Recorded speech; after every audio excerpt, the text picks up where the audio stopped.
Hey, New Testament Church of Christ. We just glad to see you again today. Thanks for joining my fireside chat with you today. We're in the office. We're not near the fireside today, but this will be our fifth video that we've done. And it's just good to be with you. I want to introduce you to someone special today. It's been a good friend of mine for a long time, and in fact, he's been pretty lonely during this quarantine, and he misses a lot of his friends here at NTCC. And so I want to introduce you to one of my best friends. His name is Mr. Blue. Mr. Blue, he has M&Ms in him, and you can come in and grab down in there and get some M&Ms. And you know what? When I meet Mr. Blue and I see him, well, boy, he really just makes me happy. He really does. He brings a lot of happiness to my life. But then there are times I've come in here and I've reached in the jar to get some M&Ms and there isn't any M&Ms. And you know what? That makes me really sad. And so the question today is, besides Mr. Blue, what would make you really happy? Maybe it's saying, hey, I would really like to go to my senior prom.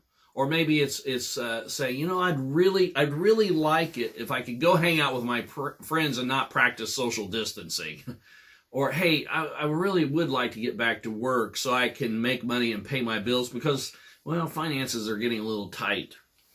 But what happens if those circumstances do not work out the way you want?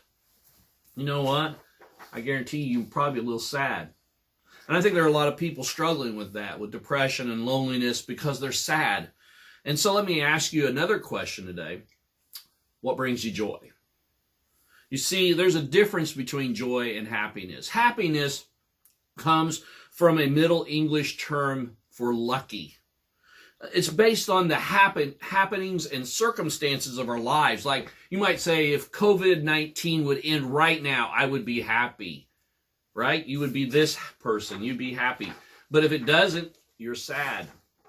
Or you could say, you know, the stay-at-home order would be lifted so we could get back to work and get back to doing the things we enjoy. You'd be happy. But if it doesn't happen, then you're sad. The word joy comes from a Greek word that means a very deep, intense delight despite my circumstances. In other words, things could not be going well for me. There can be a pandemic. There can be difficulties. There can be hardships. And still inside of you, there's this inner peace, this joy.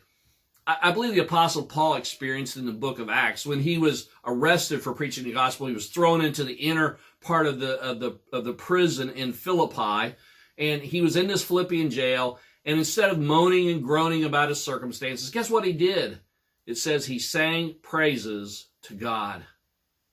And it elevated the whole jail. And I believe that Paul, when he goes to write the letter to the Philippian Christians, he writes a very key verse that I believe is the vaccine for this time of pandemic and COVID-19. And it simply is this: rejoice in the Lord always. Again, I say rejoice. Here's the point.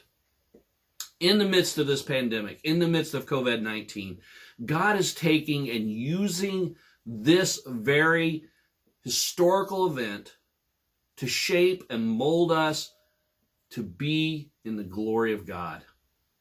And when we understand that we're going through this and there's something to be gained from this and God's kingdom is to be glorified, you know what it's going to bring us? It's not going to just bring us happiness. It's going to bring us lasting joy. You see, today, the vaccine for this pandemic is not found in a needle or in a medical lab. It's found in the Word of God. Rejoice in the Lord always.